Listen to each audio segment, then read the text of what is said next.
April আমরা ওটাকে ইনঅগুরেট করার ইচ্ছে রয়েছে, আমাদের চিন্তা করছি।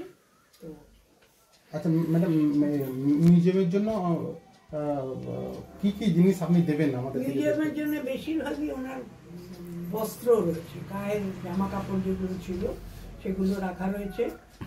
তাছাড়া একটা ওষুধের, ওই আগে ওষুধ পিষে খলনুড়িতে ওষুধ পিষে খেতে, সেটা বাই চান্স কালকে ওই বাড়ি থেকে বেরিয়ে গেছে, গুঁড়ো করে খেত না তো বাবার ওটা নিজের হাতের, আমাকেও খাওয়াতেন, নিজেও ওতেই খেতেন, ওটা বাই চান্স বেরিয়ে গেছে।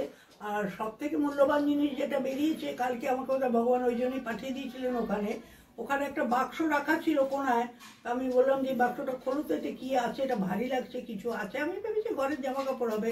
ওমা খুলে দেখি যে পতাকা দিয়ে ওনাকে জড়িয়ে নিয়ে যাওয়া হয়েছিল ফিরোজপুর দিল্লি থেকে, সেই পতাকা, বিরাট সম্পদ, বিরাট সম্পদ। আমি তো দেখে আমার মানে চোখে জল এসে গেছে, গায়ে কাঁটা দিতে লেগেছে। আর অমনি রাখা আছে, ভুলে গেছি, তারপর আর মনে নেই কোনায় রাখা আছে।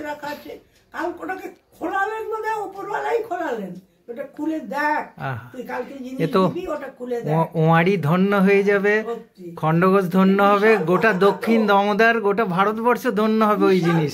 হ্যাঁ হ্যাঁ হ্যাঁ, তো আমাদের দিয়ে দিয়েছিল ওরা। আচ্ছা, কোথাও এদিক ওদিক রাখা যাবে না, তো আমাদের ওটা ফোল্ড করে দিয়ে দিয়েছিল। বাক্সে রেখেছিলাম, অনেকদিন মনে ছিল, তারপরে এই বাড়ি ও বাড়ি করতে যে ভুলে গেছি, রাখা ছিল। কিন্তু খুব সময় মতো পেয়ে গেছি, আমার খুব আনন্দ হয়েছে। ওটা ওই যখন মারা যাওয়ার পরে টাউন হলে রাখা ছিল, তারপরে দিল্লির থেকে নিয়ে যাওয়া হলো ওনাকে ফিরোজপুর, পুরো রাস্তা ট্রেনে যে নিয়ে যাওয়া হয়েছিল ওনার গায়ে ওটা। আজকে আমাদের এখানে আসার ওইটাই মূল আমাদের সাফল্য, একদম আমাদের কামনাটা, যে এই পতাকাটা আজকে আপনি আমাদেরকে পেয়েছেন এবং আমাদেরকে তুলে দেবেন। ওটা আমরা একটা বিরাট সম্পদ খণ্ডঘোষ মাটিতে দিলাম। খুব খুশি যে মিউজিয়ামে এটা রাখা ছিল, বোধহয় ওই জন্যই আমার কাছে। আমি ভাবতাম যে এতদিন ধরে রয়েছে, তারপরে কি হবে, কেউ নেই বাড়িতে, পড়ে আছে। দেখুন ঠিক সময় মতো সব নিজের কাজ নিজেরাই করে নেন ওনারা। কেমন নিজের কাজ নিজে। আমাদের আরেকটা সবচেয়ে বড় স্বপ্ন আছে যে আমরা, উনি যেখানে শুয়ে আছেন যে মাটিতে, পাঞ্জাবের ফিরোজপুর হুসনেওয়ালিতে, সেখানে আমাদের যে বটুকোটা দত্ত স্মৃতি সংরক্ষণ কমিটি, আমরা যারা কাজ করছি, একটু ছোটখাটো কাজ করছি, আমরা সেই জায়গায় পৌঁছাতে চাই। এবং তো সেটা আমি আপনাকে অ্যাড্রেস দিয়ে দেবো, ফোন নাম্বার দিয়ে দেবো, ওরা ব্যবস্থা করে দেবেন। হ্যাঁ, আমাদের একটা বড় স্বপ্ন। হ্যাঁ নিশ্চয়ই যাবেন, একটু প্রোটেক্টেড জায়গা, সবাই ঢুকতে পারে না, মানে যখন তখন। 18 তারিখে খোলা থাকে, 23 তারিখে খোলা।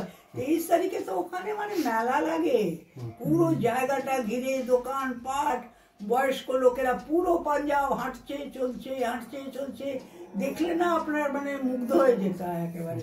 বুড়ো মানুষরা হেঁটে যাচ্ছে ফিরছে, বিকেল 4টে অবধি 5টা অবধি খোলা থাকে। আপনার একটা চিঠি থাকলে কি হবে যে আমরা সেই জায়গাটা, যে আমরা শুধু তাই নয়, আমরা চাইছি ওইখানকার, আমি তো সবাইকে বলি একটা পবিত্র স্থান আমাদের জন্য, ওই পবিত্র স্থান একটা আন্দামান আর একটা ওখানে নিশ্চয়ই যে ওখানকার মাটি স্পর্শ করো, জীবনে অনেক কিছু পাবে। সব বাচ্চাদের আমরা ওই মাটিও কিছুটা আনবো এবং আমাদের ওই সংগ্রহশালায় রাখবো। নিয়ে আসবেন। ওখানে কলসি করে, পিতলের কলসি নিয়ে গেছিলেন আমাদের দিল্লি থেকে, ওই সুভাষ বোস ইনস্টিটিউটের। আচ্ছা, ওরা নিয়ে গেছিলেন, ওরা ওতে মাটি ভরে নিয়ে এসছেন, ওখানে রেখেছেন সুন্দর করে গুছিয়ে সাজিয়ে। দিদি, আপনার ছোটবেলার আপনার বাবার সঙ্গে কোনো স্মৃতি, সেরকম কোনো স্মৃতি আপনার? স্মৃতি তো অনেক আছে, স্মৃতি তো পুরোনো জায়গায় গেলে বেরোয়। আমার তো পুরোনো, ওখানে গেলাম তো অনেক স্মৃতি বেরোলো, ছবির পর ছবি, সে তো দেখতেই রয়ে গেলাম। আমি গেছিলাম আলমোড়াতে ওনার অপারেশন হয়েছিল, যে অ্যাপেন্ডিক্স হয়েছিল, তো ওনার অপারেশন আলমোড়াতে হয়েছিল। অসুস্থ ছিলেন না, জেল থেকে ছেড়েছিল। আলমোড়াতে বিবেকানন্দের সঙ্গে? হ্যাঁ হ্যাঁ হ্যাঁ, তো ওখানে গেছিলাম, ওখানে ঘুরেছি, ওখানকার ছবি রয়েছে আমার বাবার সঙ্গে, আমার বাবা, তারপরে ওখানকার লোকেরা, আলমোড়ার